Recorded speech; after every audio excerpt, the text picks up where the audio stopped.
Una de las cosas, hermanos, por la cual nos hemos o queremos caracterizarnos en este lugar, en esta iglesia, cuando de hablar de la palabra de Dios se trata, es utilizar la Biblia como ese recurso que nos ayude a nosotros para nosotros entender el mensaje de la palabra de Dios por completo.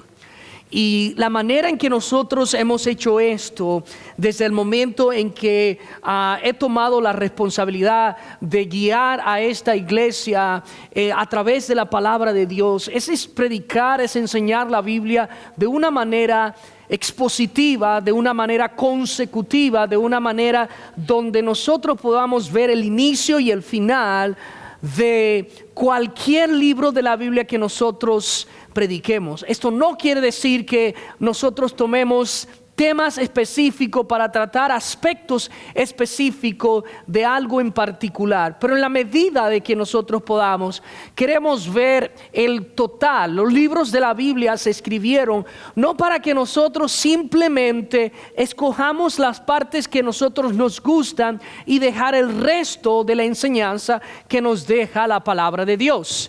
Eso lo hemos hecho con diferentes libros de la Biblia.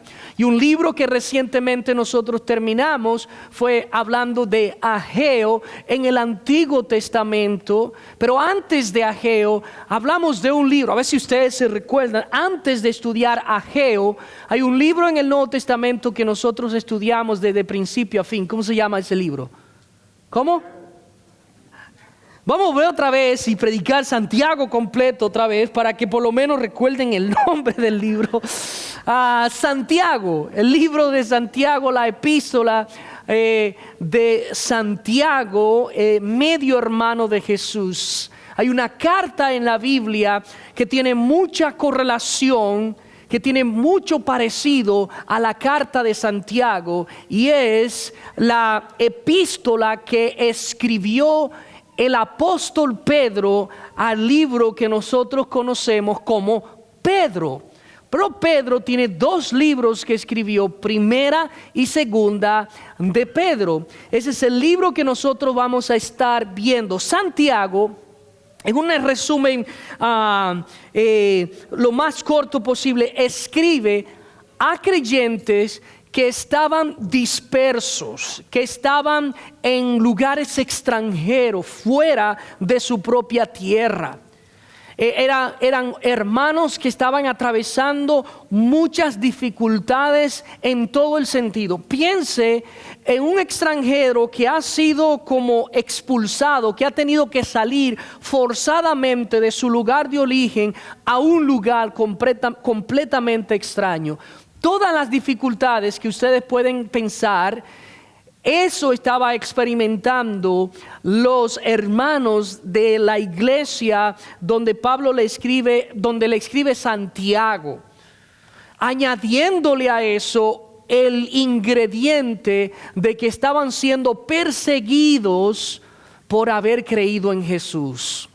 Primera de Pedro es lo mismo, escribe a extranjeros, a peregrinos, a gente que están fuera de su país, que estaban enfrentando el rechazo, que estaban enfrentando la persecución, que estaban enfrentando el sufrimiento y que estaban siendo perseguidos hasta exponer sus propias vidas con tal de creer, de haber confesado a Jesús como el Mesías. Como tema general de esta carta, como en toda la carta, vamos a ver un pensamiento que se repite una y otra vez. Fieles en medio del sufrimiento. Fieles en medio del sufrimiento. Ese es el tema de la carta del apóstol Pedro que nosotros vamos a estar viendo en todo su libro, en todo el contenido de esta carta. ¿Alguna vez usted se ha sentido en un lugar como que usted no encaja? Porque quizás usted no habla el idioma, come una comida diferente, luce diferente, tiene un color de piel diferente, tienen valores diferentes. La cultura no es la misma. La música no es la misma. ¿Te has sentido que estás en este lugar, en un lugar, vienes a este lugar con la mentalidad de estar temporalmente porque quieres regresar a tu lugar de origen? Que por ser diferente o querer hacer quizás lo correcto en algunas cosas, se te burlan o te miran como extraño.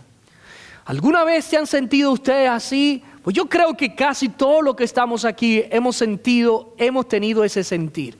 De estar en un lugar extraño, de estar en un lugar donde a veces nos sentimos que no encajamos, estar en un lugar donde la gente actúa diferente. Y mire que estamos aquí todos y la mayoría, quizás todos hablamos el mismo idioma, pero no tenemos la misma cultura. Y quizás usted no encaja con este grupo como encaja con este grupo. Y estamos de diferentes lugares, dispersos. Estamos en Chattanooga, pero hemos venido de muchos diferentes lugares. Y tratamos de entendernos lo más que nosotros podamos, pero hay una realidad, es que no llegamos a encajar del todo. Pero la Biblia nos dice algo interesante, es que este mundo, cuando nosotros venimos a Cristo, este mundo no es nuestro destino final. Este mundo donde nosotros estamos es un lugar transitorio, donde yo estoy por un tiempo determinado, pero mi destino final es el cielo, es la morada eterna con el Señor. Y esa es la esperanza que nosotros tenemos, que estamos atravesando dificultades, que estamos viviendo momentos difíciles, que extrañamos nuestra familia, que extrañamos a seres queridos que hemos perdido, pero sabemos que esto es temporal y que estamos esperando algo mucho mayor. Y Pedro en esta carta está tratando de sembrar esta idea. Ustedes se sienten que no encajan, pero su hogar, el que él espera es algo mucho mayor. Así que yo creo que esta carta que vamos a ver en Primera de Pedro encaja muy bien con el contexto y lo que nosotros estamos viviendo. Porque míreme y escúcheme algo, estamos viviendo tiempos difíciles y complicados. Estamos viviendo tiempos donde a veces nosotros decimos, ¿hasta cuándo? Y más todavía, más sufrimiento, más problemas y complica unas cosas políticamente, económicamente. Alguien puso algo ayer en su... a veces yo chequeo los estados de ustedes. Sigan poniendo, que me motiva. Pero un hermano puso y dice, está poniendo combustible y dice, ¿será un avión que le estoy poniendo combustible? Esto es complicado, hermano. A ver, yo no voy con ánimo a poner combustible a ninguno de los autos. No voy con ánimo porque todo se está poniendo cada vez peor. Pero en esta mañana, en los primeros versículos de introducción, yo quiero ver esta idea: vivir fielmente aun cuando nosotros no encajamos. Vivir fielmente delante de Dios aun cuando nosotros no encajamos. Y quiero leer los primeros 2 versículos y solamente eso es lo que vamos a ver hoy en esta mañana. Usted se va a preguntar, ¿y qué sacaremos de estos 2 versículos? Primera de Pedro, capítulo 1, versículo 1 y 2. Y usted va a escuchar mucho ese nombre. Y le voy a animar, lea esta carta. De una sentada puede leerlo.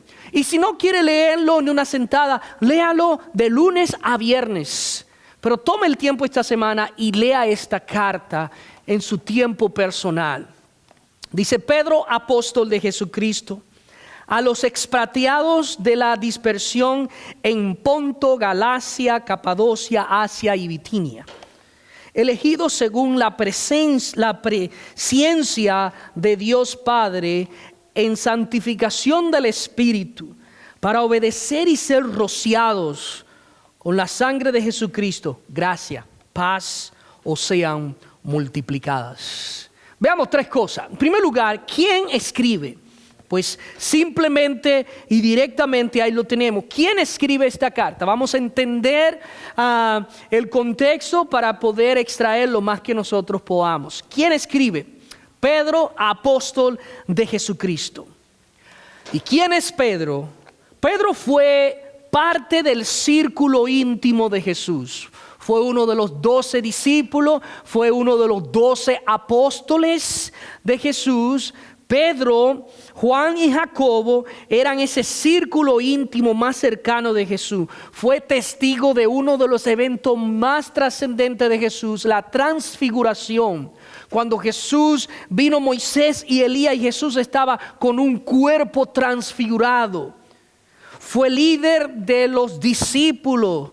Fue el más reconocido de ellos. Fue el predicador principal en el día de Pentecostés, en Hechos capítulo 2, cuando Pedro comienza a predicar y se arrepienten un montón de personas. Ahora, entendamos algo de Pedro. Errores que cometió Pedro. Pedro es un personaje interesante porque todos aquí nos podemos identificar. Pedro es ese personaje que si tú te pones a pensar y tú lo ves en su vida y lo ves años después, dice, es el mismo Pedro aquí. Fue interesante, esta semana alguien vio algo en Facebook y me envía un mensaje privado en Facebook porque no tiene mi número, pero fue un compañero de cuando yo estaba en 5º y 6º grado. No hagan que yo de hermano. Cuando yo estaba en 5º y 6º, hicimos 5º y 6º grado juntos, se llama Lisandro. Y dice, Jensi, ¿ese eres tú? Y yo, sí, ese soy yo. ¿Esto eres un predicador? Sí, porque si usted me ve a mí cuando estaba en 5º, 6º, 8º, y aún cuando yo estaba en mi antepenúltimo año de secundaria, no es la misma persona que ustedes ven aquí. Entonces Pedro me identifico tanto porque la forma en que Dios trabajó y transformó, como están muchos de nosotros aquí, hay jóvenes aquí. Hay jóvenes que usted lo ve sentado y quizás es la etapa, no mostramos mucho interés, pero van a pasar años en quizás nosotros vamos a ver cambio en muchos de los jóvenes que están aquí. Usted va a decir, este era, amén. Y van a ver cambios en la vida de muchos jóvenes que te lo vio corriendo, que lo vio haciendo rabietas en el servicio, que lo vio tirando, que esto. Quizá ustedes van a ver y Evan, el pequeño mío, crece y te dice, ese Evan, el que le daba golpes, no, el que peleaba, el que se metía en todos los problemas, porque en la mano de Dios es mucho lo que Dios puede transformar. Pedro es un ejemplo de esto. Por ejemplo,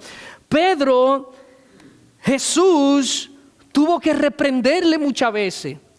Jesús tuvo que decirle a Pedro, quítate de mí, Satanás. Es decir, Jesús le está diciendo, Pedro, tú y Satanás están en la misma página, quítate de mí, porque Pedro se quería oponer a que Jesús fuera a la cruz a morir. Pedro era una persona que hablaba sin pensar y saltaba, decir, mira, Señor, exageraba mucho. Señor, aunque todos te abandonen, yo no te voy a abandonar. Cuando Jesús lo tomaron, dice que Pedro fue el primero que comenzó a correr y a negar a Jesús. Y Jesús le dice, mira, antes que el gallo cante 3 veces, antes que el gallo cante, tú me vas a negar 3 veces. Era un hombre que se llevaba mucho por la presión social. Él estaba con un grupo y quería encajar con ese grupo y decir, ok, con le hago lo que ellos hacen, pero cuando vean a este grupo, me encajo con este grupo. Como vivimos muchas veces en etapas de la vida. Y no importa si eres adolescente, si eres joven, si eres adulto, a veces queremos encajar con todo el mundo. Es decir, nos llevamos de la presión social. En casa yo no hablo de esa manera, pero cuando estoy con mis amigos, mis compañeros, no, yo hablo con un lenguaje que no es el que tengo en casa. Por la presión social. La presión social de yo querer identificarme, de hacer cosas que no agradan a Dios, por simplemente encajar. Pedro era ese personaje. ¿Y por qué Pedro es tan importante? Porque escribe desde su propia experiencia de cómo fue, de cómo cayó, de cómo desobedeció, de cómo cayó en tantas cosas, pero aún así Dios lo levantó y Jesús fue muy paciente con Pedro. Tanto así que cuando vinieron a buscar a Jesús, Pedro sacó un cuchillo y fue y le cortó la oreja a uno de los seguidores de los soldados romanos. Y Jesús dice, otra vez Pedro, agarra la oreja y se la pone. ¿Entiende? Y Pedro es ese personaje que cuando nosotros lleguemos al cielo a decir, ¿dónde está Pedro? Que yo quiero ver. Pedro, ¿por qué tú metiste tanto la pata? Pero háblame bien, háblame más de ti. Porque nosotros somos una foto de Pedro. Era un personaje impulsivo. Pedro no escribe como alguien que siempre fue fuerte, que siempre fue lógico, que analizaba. No, Pedro fue alguien que escribió de cómo él fue aprendiendo a través de la experiencia y cómo Dios fue transformándolo. Pedro fue alguien que cayó cuando su fe fue puesta a prueba. Pero él en este capítulo nos va a hablar, en estos versículos que vamos a ver en Pedro, nos va a hablar de la fidelidad, de cómo nosotros debemos permanecer fieles. No porque él fue perfecto, sino porque él experimentó el hecho de darle la espalda a Dios. Entonces es un personaje que nos va a hablar en carne propia de cómo nosotros podemos ser transformados y cómo Dios puede transformar nuestra vida, nuestro entorno en la medida en que nos rendimos a Él. Ese es Pedro. Esa es la persona que vamos a estudiar. No una biografía tan elocuente, no un superhéroe, un ser humano tal y como nosotros, pero que Dios transformó y utilizó para su gloria. Ahora, ¿a quién escribe? Ya vimos quién es, quién es que escribió. Ahora, ¿a quiénes escribió? ¿A quiénes escribió este personaje? Él dice, a los expatriados. ¿Qué significa esta palabra? Algo sencillo para lo que estamos es expatriado es estar fuera, es ser vecinos temporales, ser habitantes transitorios. Todos nosotros que estamos aquí somos expatriados, es decir, es alguien expatriado que ha dejado su patria.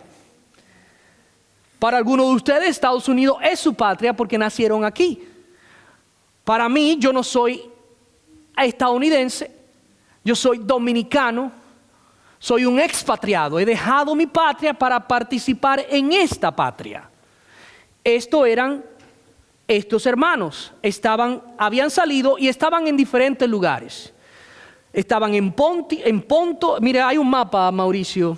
Estaban en estos lugares, Bitinia, Ponto, Galacia, Capadocia, Asia, estaban en estos lugares de Roma. Ellos estaban divididos. Salieron de un mismo lugar, judío de Jerusalén, pero estaban divididos en diferentes zonas. Eso es como decir que sale un grupo de hermanos de una ciudad, pero ahora están expatriados, están divididos, están en Chattanooga, en Tennessee, están en Georgia, están en Florida, están en el sur de Carolina, están en diferentes lugares. Pero todos están pasando por las mismas situaciones. Estos diversos lugares implican que se encontraban ellos enfrentando las mismas situaciones en diferente escala. Pablo dice, ustedes donde quiera que estén, los que están en Ponto, los que están en Galacia, los que están en Asia, los que están en Capadocia, todos ustedes tienen la misma fe, tienen a un mismo Dios, pero están dispersos y están pasando por los mismos lugares. Los cristianos, hermanos, debemos entender algo, que somos extranjeros de este mundo, y aunque estemos en diferentes lugares, en diferentes situaciones, sabemos que estamos pasando por la misma circunstancia, aún en diferentes escalas. Y yo creo que es importante que nosotros sepamos y a veces escuchemos de cómo otros hermanos están enfrentando diferentes situaciones. Porque con esto nos hacen ver a veces que nuestra situación es peor o nuestra situación no es tan complicada. El problema es que cuando nosotros enfrentamos situaciones, nos envolvemos, nos ponemos en una burbuja y solo miramos lo que a nosotros nos está pasando. Y el problema nuestro es el problema más grande del mundo. Pero no nos ponemos y no nos detenemos a pensar qué están atravesando otros hermanos. Tú quizás dices, tengo un auto dañado, pero hay otros que no tienen ni siquiera un auto. Pero cuando tú tienes el auto dañado, ese es tu mundo. No te detienes a pensar. Tú dices, nada más tengo dinero para ir a comer a McDonald's. Pero hay hermanos que nunca han ido a McDonald's, que nunca han visto y se han comido una hamburguesa. Y para nosotros decir, McDonald's, ¿entiendes? Eso es lo más bajo que nosotros podemos pensar. Pero hay lugares, hay personas, hay niños que lo han visto en los anuncios y wow, mira cómo se ve eso. Pero para nosotros no, eso es algo muy bajo.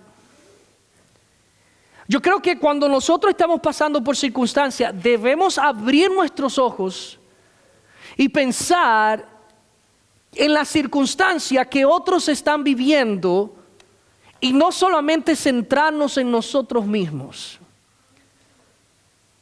A nosotros se nos complica venir a la iglesia porque tenemos que conducir 10 minutos. Pero hay hermanos que están yendo a la iglesia y tienen que caminar 1 hora.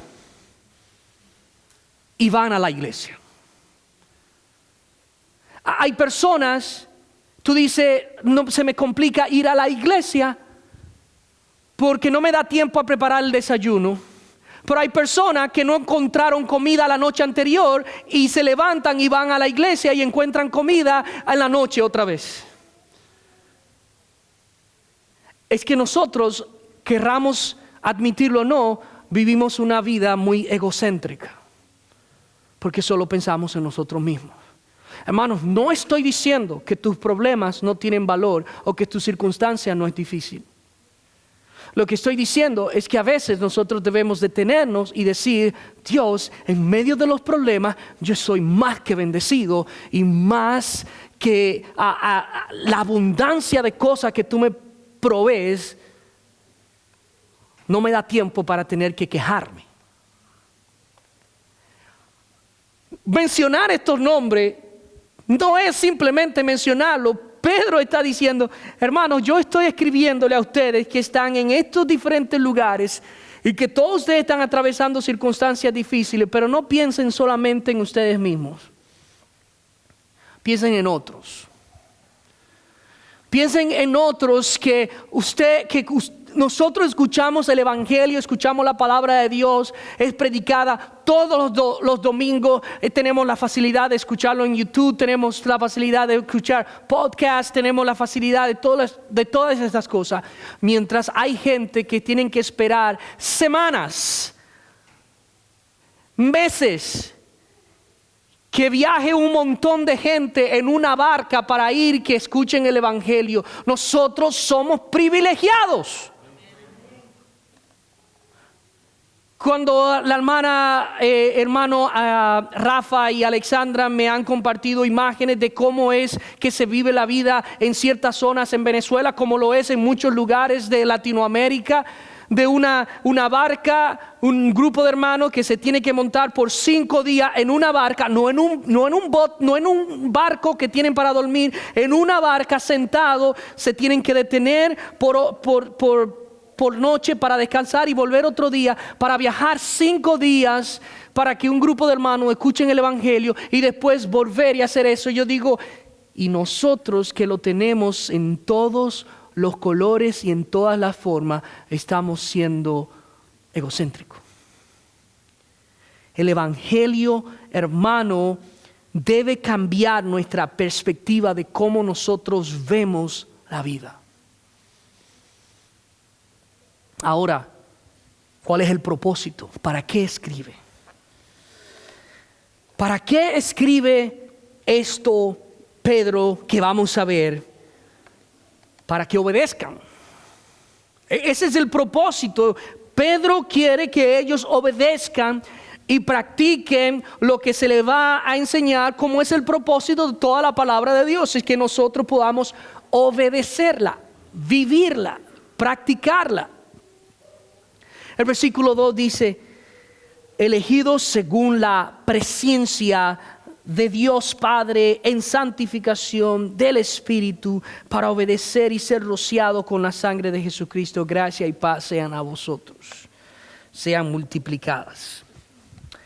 Pedro no está escribiendo diciendo compórtense mejor, vivan mejor. Él primero quiere recordarles quiénes son ustedes.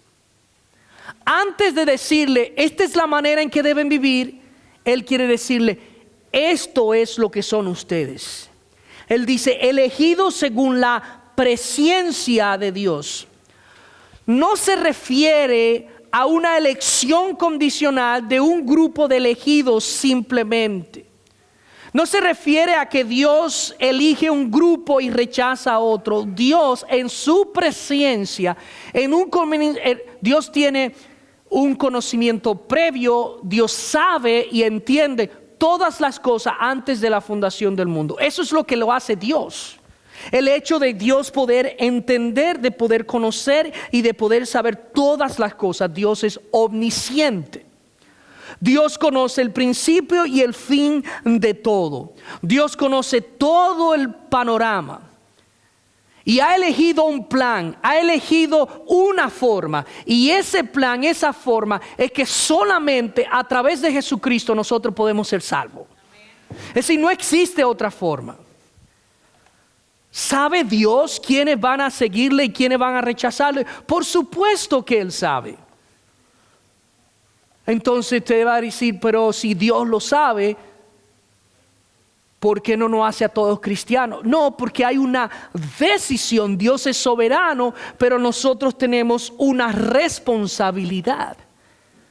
Y esa responsabilidad es rechazar a Jesús o aceptar a Jesús.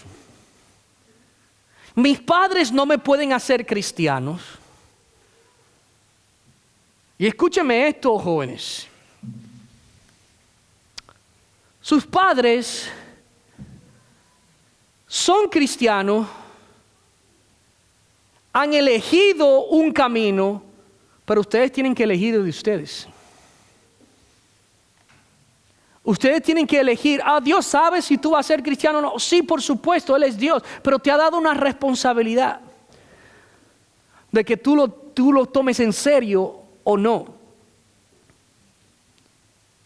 Porque cada uno de nosotros tenemos que dar cuenta ante Dios. Dios ha determinado el plan de salvación. Dios ha determinado que la única forma de nosotros de nosotros tener la salvación es a través de Jesucristo. Nada más. Jesucristo es el único medio. Usted puede intentar lo que usted quiera. Trate de ser una buena persona. Buena suerte con eso. Trate de ayudar a los enfermos. Trate de ayudar a los pobres. Trate de ir a la iglesia todos los domingos. Trate a sus hijos de la mejor manera. Pero al final todos tienen que envolverse en una sola cosa. Tú viviste, recibiste o aceptaste el regalo de Jesucristo. En eso se va a resumir todo. Él dice santificados por el Espíritu, es decir, apartados para vivir diferentes. La palabra santificado no es una palabra complicada. La palabra santificado viene de la palabra santo, que significa apartados para algo. Dios nos ha santificado para que nosotros podamos vivir en santificación. Me explico. Dios nos ha apartado, nos ha tomado para que nosotros en esta posición en que estamos podamos vivir en santificación para Dios. Es decir, santificación no es que nosotros seamos perfectos. Ya Cristo lo es. Cristo cumplió lo que nosotros teníamos que cumplir. La santificación es vivir de manera diferente a como vive el mundo. Es vivir apartado de las cosas que me hacen parecer menos a Cristo, para hacer lo que a Él le agrada. Lo dice el versículo 3, para obedecer a Jesucristo. Hemos sido apartados, hemos sido escogidos, hemos sido salvados, hemos sido apartados no para comodidad, para ser felices, para vivir sin problema, no, sino para nosotros vivir en obediencia, dice, para obedecer a Jesucristo. Nosotros no hemos sido salvos para vivir como nosotros querramos. Hemos sido salvos para nosotros obedecer a Jesucristo y vivir bajo sus parámetros. La pregunta es esta: ¿bajo cuáles parámetros, normas de vida tú estás viviendo? ¿Bajo las tuyas? ¿Bajo la que ha puesto una iglesia? ¿O lo que ha dicho Jesucristo a través de su palabra? Luego él dice, y ser rociado con la sangre de Jesucristo. Para explicar este punto, hermano, mi hijo botó sangre, yo voy a explicar. No, ser rociado, obviamente, agarrar sangre y comenzar a rociársela. No, bueno, eso era lo que se hacía. En el Antiguo Testamento, cuando se tomaba un animal, se tomaba la sangre y se rociaba no a las personas, ¿ok? Sino que era la forma de ellos ejemplificar el sacrificio de Cristo, la sangre que derramó Jesucristo. Ser rociado con la sangre de Jesucristo es ser lavado, es ser limpiado. No es que yo tomo la sangre de Jesucristo y me baño con ella. No, es que yo entiendo que Jesucristo derramó sangre. La Biblia dice, sin derramamiento de sangre no hay perdón de pecados. En el Antiguo Testamento se cortaba un animal para ejemplificar lo que Cristo iba a hacer más adelante. Porque cuando el hombre peca, muere espiritualmente. Dios tiene que resucitar al que peca, en otras palabras, tiene que rescatarlo, y la forma de hacerlo es que alguien tiene que morir. Por eso Jesucristo tiene que morir. Usted podría pensar, pero Dios no nos pudo haber salvado a nosotros sin que tendría que dar a su Hijo a morir en la cruz. No. La única forma de Dios poder salvarnos es Él mismo entregar su vida para salvar a nosotros que somos pecadores. Y luego Él termina diciendo, la gracia y paz os sea multiplicada.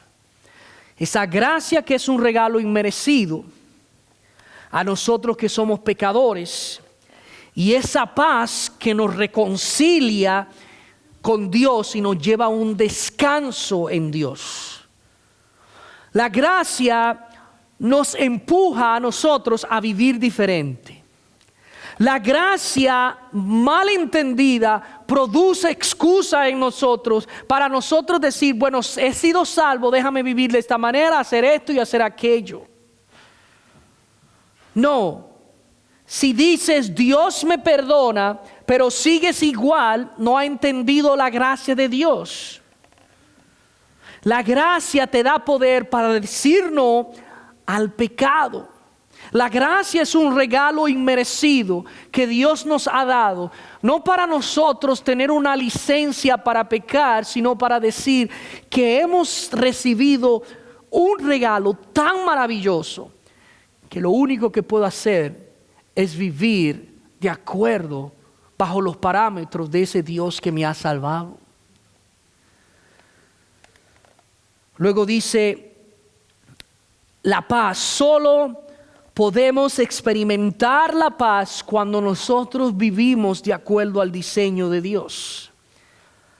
La paz de Dios no significa ausencia de problemas, pero la paz de Dios nos ayuda a cómo nosotros podemos enfrentar la ansiedad, aprender a descansar en Dios, a enfrentar los conflictos, a rechazar la amargura, a rechazar vivir para Dios o vivir una vida amargada. La paz de Dios, déjame decirle esto, hermano. La única manera en que nosotros podemos vivir y experimentar la paz de Dios es cuando nosotros vivimos de acuerdo al diseño de Dios. ¿Qué significa esto? Es que Dios, tú no puedes tener paz con Dios viviendo a tu manera y viviendo como tú quieras. Para nosotros experimentar la paz de Dios, tenemos que entender qué es lo que Dios ha dicho y cómo yo puedo vivir de acuerdo a lo que Él ha dicho. Es decir, tú no puedes tener paz en tu matrimonio si tú quieres vivir como tú quieres. Tú gritas cuando quieres gritar. Tú llegas a la casa cuando tú quieras llegar. Tú tienes cuantas mujeres tú quieras y mira cuántos hombres tú quieras. Gastas el dinero como tú quieras. Y encima de eso, tú vives de esa manera y dices, en esta casa yo no tengo paz. Es que no puede haber paz si tú no estás viviendo de acuerdo al diseño que el matrimonio debe vivir. No puede haber paz en una iglesia si cada quien está haciendo lo que le dé la gana. No puede haber paz en un lugar si cada quien está viviendo de acuerdo a lo que quiere. La única manera en que nosotros podemos vivir en paz es viviendo de acuerdo al diseño de Dios. Pero pastor, yo quiero vivir de acuerdo al diseño de Dios, pero el que está al lado mío no ayuda. Él vive como él quiera. Bueno, déjame decirte algo que quizás no sea de mucho aliento. Tu responsabilidad es cumplir delante de Dios, porque tú no tienes el poder de cambiar a nadie. Créame, hermano, mi esposa ha intentado cambiarme a mí y no ha podido. Yo he intentado cambiarla a ella y no he tenido suerte, porque no podemos. Yo solamente tengo control de mis acciones. Yo no tengo control de las acciones de ninguno de ustedes. Hasta que nosotros no aprendamos a someternos a Dios, cada quien va a luchar por lo que quiere. Pero cuando tú dices, yo quiero vivir en paz, vive de acuerdo al diseño de Dios. Sométete a Dios. Pedro nos deja muy claro que la vida cristiana bajo presión solo puede ser posible, solo podemos vivirla dependiendo de la gracia de Dios. Esta es la única manera, y Pedro va a ser consistente en esto. Él va a decir, no depende de la circunstancia, no depende del momento, depende de tu confianza y dependencia en Dios.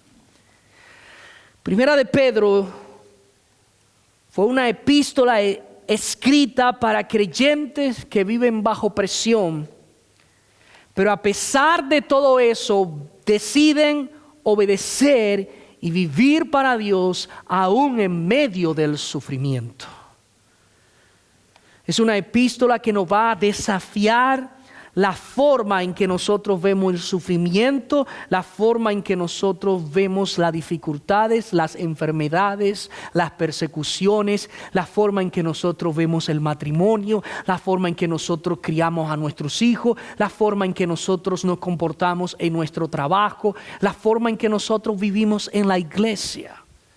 Así que, hermano, yo estoy muy emocionado, estoy contento de poder ver esta carta con ustedes y ver, extraer, exprimir lo más que nosotros podamos de esta carta para nosotros ser desafiados. Es una carta que nos habla a nosotros en todos los aspectos de nuestra vida. Inclinen su rostro y vamos a orar.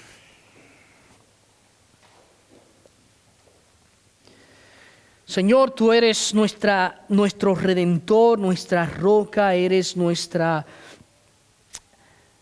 esperanza. Y Pedro, Señor, Simón Pedro, aquel de ser un hombre tan inestable, tú cambiaste su nombre a ser Pedro, roca. Alguien a quien tú estableciste, alguien a quien tú, Dios, transformaste. Gracias, Señor Jesús, por dejarnos estos escritos para que nosotros podamos tener un camino marcado de cómo nosotros podemos vivir de una manera que a ti te agrade. En el nombre de Jesús. Amén.